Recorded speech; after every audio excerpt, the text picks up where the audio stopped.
नमस्कार, radio city 91.1 Pune का मैं हूं आरजे केदार जोशी।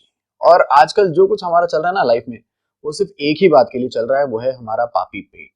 लेकिन इस पापी पेट को कुछ ज्यादा ही पापी नहीं बना दिया हम लोगों ने।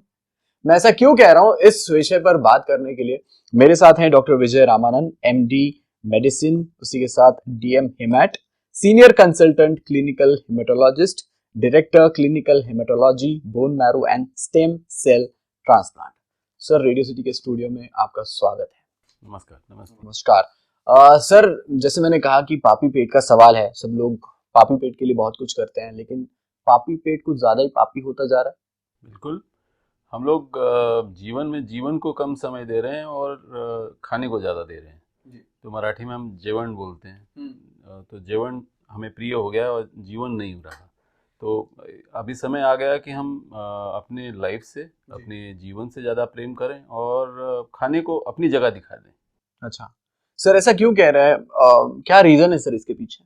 देखिए, अगर आप सोचेंगे कि हमारे पूर्वज, अभी मैंने जब पढ़ाई की थोड़ी बहुत, तो मुझे मालूम पड़ा शिवाजी महाराज दिन में एक बार खाते थे युद्ध के समय में, सत्तू की कचौरी बना के खाते थे।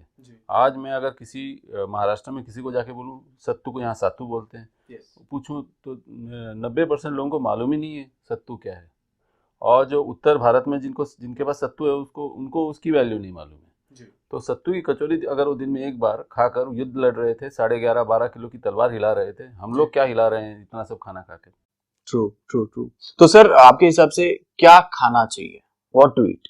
मेरे हिसाब से बेस्ट खाना वो है जो आप नहीं खा रहे हो। यानी मैं तो पानी इसको सबसे अच्छा खाना मानूंगा, और हवा।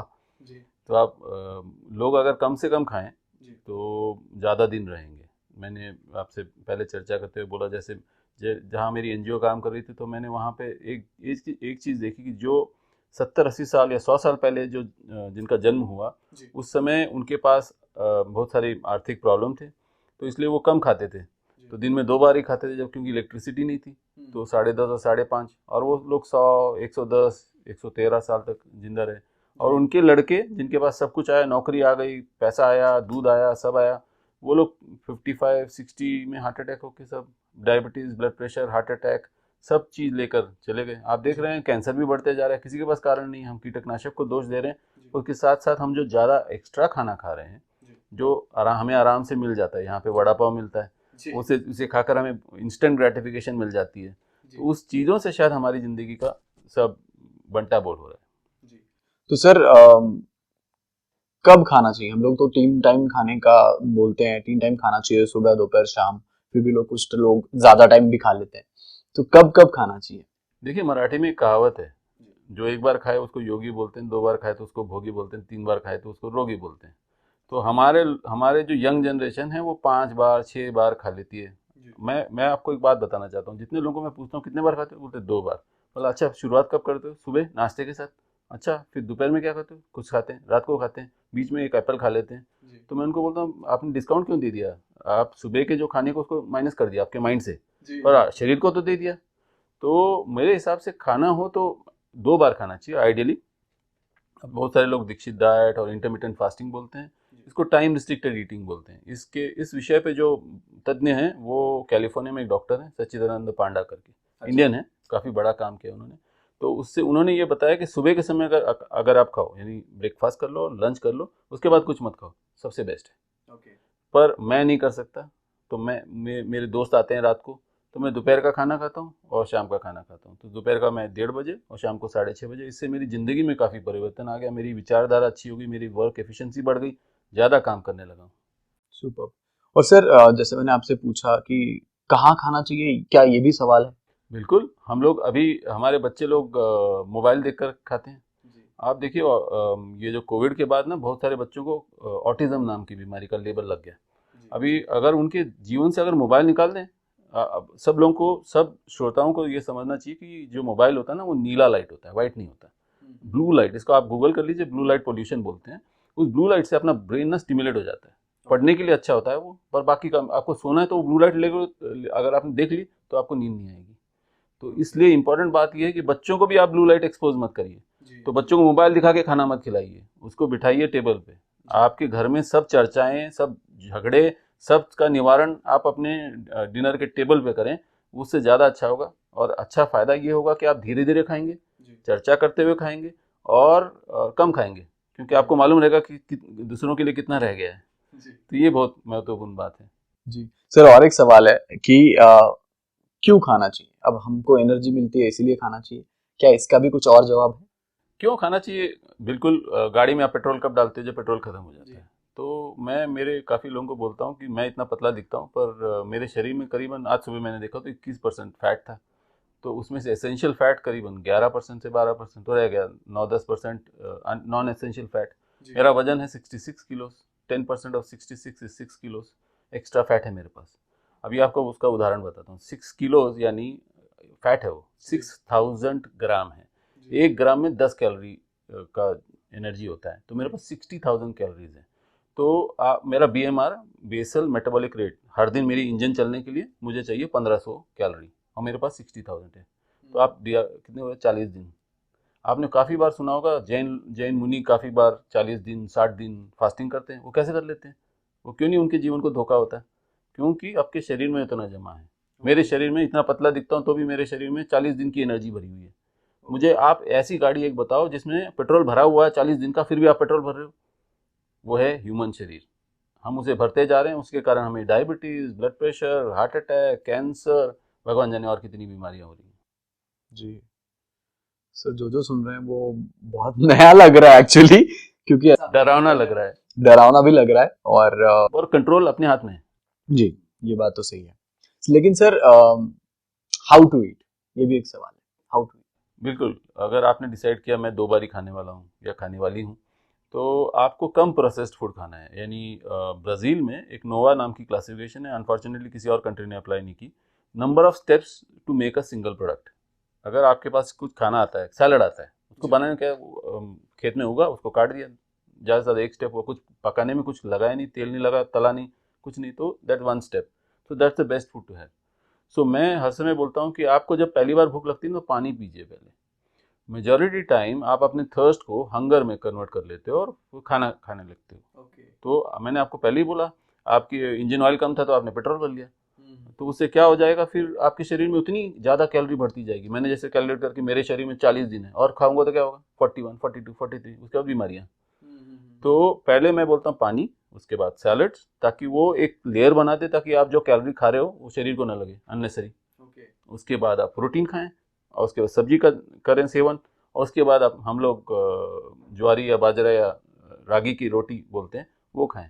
गेहूं का तो मैं विरोधक हो चुका हूं काफ़ी दिनों से, और मुझे लगता है उससे फ़ायदा ही होगा देश को। उसके बारे में बाद में चर्चा करेंगे, पर ऐसा है सीक्वेंस में, पहले पानी, सैलड्स, सब्जियां, फिर अपनी रोटी, वैसे खाना चाहिए। जी सर, राइस नहीं ले? हाँ, देखिए यहाँ पर अभी हम पूना में बैठे हैं, तो पूना में सदाशिव पेट में राइस जैसे खाते हैं ना, उसको काफ़ी सालों से खा रहे थे, तो मैं उन पर टिप्पणी करता था। बाद में मैंने थोड़ा एनालिसिस किया, करेक्ट तरीका से खाते हैं। चावल कम, दाल उससे 3 से 4 गुना ज़्यादा, उसके ऊपर आप नींबू निचोड़ते हैं, उसके ऊपर थोड़ा सा घी डालते हैं, फिर खाते हैं। जापानीज़ भी वैसे खाते हैं, जापानीज़ एप्पल साइडर विनेगर डालते हैं नींबू की जगह। तो इंडियंस क्या कर सकते हैं, हर हर कार्बोहाइड्रेट के साथ अगर आपने नींबू पानी ले लिया तो आपका शुगर लेवल भी कम रहेगा, शरीर में जो शुगर एब्जॉर्ब हो रहा है वो कम रहेगा। सर, जैसे आपने कहा कि खाने के पहले आप पानी पिया करो, खाने के बाद कब पानी पिया करें? देखिए, उसमें अभी आयुर्वेदा की बात बोलते हैं लोग कि खाने से पहले नहीं पीना चाहिए, एब्जॉर्प्शन कम हो जाता है। तो मेरा तो ऐसा बोलना है, हमारे पे एब्जॉर्प्शन ज़्यादा ही हो गया है, तो हमें उसको लूज़ करना है, इसलिए हमें खाने से पहले। खाने के बाद यूजुअली बोलते हैं 1 घंटे के बाद पिए पिए, क्या डाइजेस्टिव जूसेस जो है डाइल्यूट ना हो करके। पर उसको देखिए, आपको प्यास लगे तो पी लीजिए, कुछ नहीं होने वाला। ओके सर, अगला सवाल ये है कि जैसे आपने कहा कि आप गेहूं विरोधी बन चुके हैं, तो क्या वो वाइट फूड्स में आता है? और वाइट फूड कौन से हैं और उसको क्यों अवॉइड करना चाहिए? देखिए, वाइट या सफ़ेद जो फूड्स हैं, जो पॉइजन बोलते हैं, वो हमें सबको दिखता है। आप शुगर की तरफ देख लीजिए, सॉल्ट की तरफ देख लीजिए, मैदे की तरफ देख लीजिए, राइस की तरफ देख लीजिए, और सबसे फेवरेट पोटैटो, आलू। मैं बच्चों, हमारे पास बच्चे पेशेंट आते हैं, उनको बोलता हूँ आलू खाओगे तो भालू बन जाओगे। तो यही हो रहा है, हम लोग इतना आलू खा रहे हैं, भालू बन गए। तो आपने अच्छा प्रश्न पूछा कि गेहूं वाइट में नहीं आता, गेहूं का मैदा हो जाता है, तो इसलिए वो वाइट में आ जाता है। पर आपको बात याद रखनी है कि मेरे घर में चर्चा काफ़ी हुई वीट के ऊपर। मेरी सास बोली कि वीट तो 4000 साल पुराना है, तो उन्होंने करेक्ट कहा, मोहनजोदारो और हड़प्पा में भी वीट था। तो मैंने फिर रिसर्च किया कि वो वीट और इस वीट में क्या संबंध है। उस समय का वीट था 4.5 फुट का, उगता था 6 महीनों में, उसमें सक्सेस रेट था 5%, उसमें ग्लूटेन कंटेंट था 4%। ग्लूटेन नाम का प्रोटीन होता है इसके अंदर। तो ये सब चीज़ें थी। अभी वाला गेहूं होता है 1.5 फुट का, 1.5 महीने में आता है, उसमें 33% ज़्यादा प्रोडक्शन है, यानी उसका 5% का 33 हो गया, और ग्लूटेन कंटेंट 12% हो गया।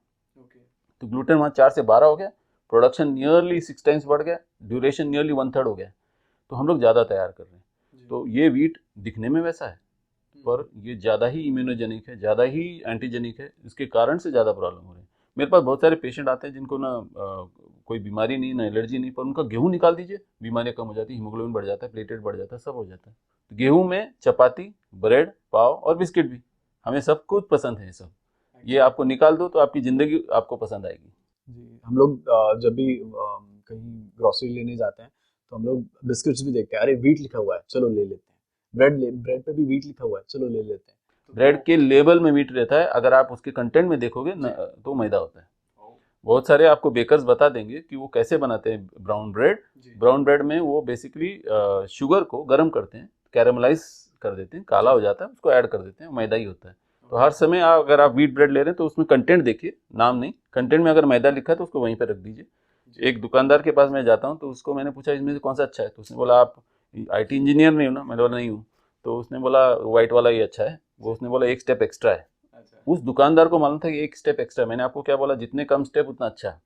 आपको खाना हो तो विश ही है, कम विश यानी सफेद वाला ब्रेड, ज्यादा विश यानी ब्राउन ब्रेड। अब तक हम लोग उल्टा कर रहे थे। Thank you so much sir इस बात को बहुत अच्छे से समझाने के लिए। अच्छा, फूड रिलेटेड भी इलनेस होता है, उसको कैसे अवॉइड कर सकते हैं? देखिए, मुझे लगता है 80-90% अभी बीमारियां सब फूड रिलेटेड हैं। आप कैंसर ले लीजिए, ऑटोइम्यून डिसऑर्डर, जॉइंट पेन होता है, प्लेटलेट गिर जाता है, और लेडीज़ में पीरियड का प्रॉब्लम, पिंपल के प्रॉब्लम, और ये सब, और उसके साथ साथ cancer, heart attack, diabetes, hypertension, आप नाम ले लीजिए, बहुत सारे हैं। वो सब की सब बीमारियां खाने से रिलेटेड हैं। एक्सेस फूड के कारण हम बीमार पड़ रहे हैं, हमें एनर्जी टॉक्सिसिटी हो गई है, और डायबिटीज़ को वैसे भी एनर्जी टॉक्सिसिटी बोलते हैं, तो हम बाकी बीमारियां हो रही हैं हमको। प्री डायबिटिक स्टेज में बहुत सारे लोग हैं। अमेरिका में करीबन 40-50% लोग प्री डायबिटिक स्टेज में, यानी आप डायबिटीज से पहले वाले स्टेज में, वो पहुंच जाएंगे अगर वैसे चलते रहेंगे। पर प्री डायबिटिक स्टेज का प्रॉब्लम क्या होता है, इनको जल्दी हार्ट अटैक हो जाता है। आपने सुना होगा पिछले 1-2 साल में कितने सारे लोगों को हार्ट अटैक हो गया। बहुत सारे केसेस सब के सब प्री डायबिटिक होंगे। मुझे नहीं मालूम, मैं प्रूव नहीं कर सकता, पर आपको जस्ट एक सिंपल टेस्ट करनी है, इंसुलिन नाम की टेस्ट। इंसुलिन को मैं काम वाली बाई बोलता हूँ, नौकरानी, और उसको कचरा जो होता है उसको मैं ग्लूकोज बोलता हूँ। आप जितना ग्लूकोज डालोगे वो लेडी को आना पड़ेगा। वो लेडी जब आएगी, वो कचरा पहले लिवर में घुसाएगी, बाद में आपके फैट में घुसाएगी, बाद में आपके मसल में घुसाएगी, एंड में आपके ब्लड वेसल में घुसा देगी, या कैंसर के सेल में घुसा देगी, आपको वो बीमारी हो जाएंगी। तो इंसुलिन जो है उसको कम से कम रखना चाहिए, इसलिए मैंने बोला 2 बार खाइए।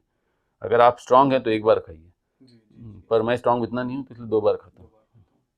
सर, एक इससे हटके और खाने से रिलेटेड एक सवाल पूछ लेता हूँ। एक हेल्दी आदमी है, फिर एक नॉर्मल इंसान जो ऑर्डिनरी आदमी है, उसका क्या शेड्यूल होना चाहिए खाने का? उसको ना जिंदगी में पहले तो जैसे बोला कि बॉर्डर व्यू रखना चाहिए। सुबह उठकर आप एक्सरसाइज करें। अभी मेरे जीवन में मेरा विटामिन डी कम था, मैं इतनी गोलियां ले रहा था, वो बढ़ ही नहीं रहा था। जब से मैंने सूरज को उगते हुए देखा है पिछले 1.5-2 सालों में, तब से मेरा विटामिन डी बिना गोलियों का 3 गुना हो गया, 3 टाइम्स। नॉर्मल रेंज 13 पे था, वो 47 पे आ गया नियरली। तो इम्पोर्टेंट बात है, नेचर में ही सब कुछ है, आपको ये बात समझनी है, पहला पॉइंट। सेकेंड पॉइंट, फ्रेंड्स और फैमिली, इसको ज़्यादा वैल्यू दीजिए। खाने को लास्ट वैल्यू दीजिए, काम को तो उसके भी बाद दीजिएगा। हाँ, काम को लास्ट वैल्यू दीजिएगा, उससे पहले खाने को दीजिएगा। फ्रेंड्स और फैमिली के साथ समय बिताइए। मैं तो व्यायाम भी करता हूँ, तो दोस्तों के साथ करता हूँ, झगड़ा करते हैं, सब करते हैं, पर एक जगह करते हैं, अच्छी बात है। आदान प्रदान होता है, तो सुबह उठ के चलने जाइए। वैसे देखें तो सबसे अच्छा जिम का टाइमिंग दोपहर को 4 से 5 माना जाता है, सच्चिदानंद पांडा जी बोलते हैं, पर हमारे समय जो मिलेगा उसी हिसाब से करना पड़ेगा। तो मैं चलने जाता हूँ सुबह, उसके बाद ब्रेकफास्ट मैंने जैसे बोला, मैं ब्लैक कॉफ़ी विदाउट शुगर लेता हूँ, उसके बाद मैं स्ट्रेट काम पे लग जाता हूँ। दिमाग इतना खाली रहता है क्योंकि पेट में कुछ नहीं रहता है। जब आपका पेट एम्प्टी रहता है तो दिमाग एकदम क्लियर रहता है। जब आपको अगर भूख लग रही है, मेरे काफ़ी दोस्तों को लगती है भूख भूख भूख, यानी आपके शरीर में ग्लूकोज ऊपर जा रहा है नीचे जा रहा है, ऊपर जा रहा है नीचे जा रहा है। उसको फ्लैट करने के लिए आपको सैलड्स खाने चाहिए, थोड़ा सा फैट का इंटेक, आप यंग हो तो आप थोड़ा सा फैट का, हेल्दी फैट, एवोकाडोज करके हैं, मैं कोकोनट मीट, कोकोनट की जो अंदर की मलाई होती है उसको यूज़ कर सकते हो। हमारे यहाँ पे अच्छा वाला बटर मिल जाए, थोड़ा सा खा सकते हो, उससे आपका पेट भर जाएगा और आप शांत रहोगे। पहला काम तो begin your day not with food but with thoughts, ये मैं वो बताना चाहूँगा। तो वो उस सीक्वेंस में अगर जाएं और खाने को करेक्ट समय पे खाएं और शायद इंटरमिटेंट फास्टिंग करें, यानी दिन में करीबन 18 घंटे या 10 घंटे या 12 घंटे के ऊपर आपने नहीं खाना चाहिए।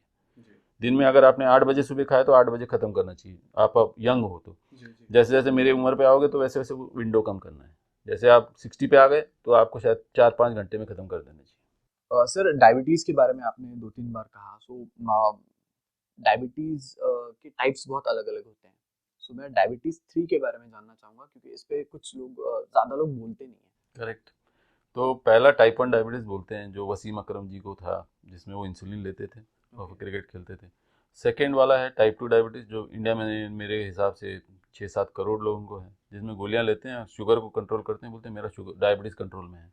देखिए मैंने आपको पहले उदाहरण दिया कि शुगर कचरा है, पर आपको कंट्रोल किसको रखना है? काम वाली बाई को। अगर आप बाई को कंट्रोल पे रखें, काम वाली, तो आपकी ज़िंदगी ठीक रहेगी। मैंने कंट्रोल यानी वैसा कंट्रोल नहीं, पर कम से कम रहें एंट्री तो वो हुआ टाइप 2। टाइप 3 अभी रिसेंटली बहुत सारी चर्चा चल रही है, वो है डिमेंशिया।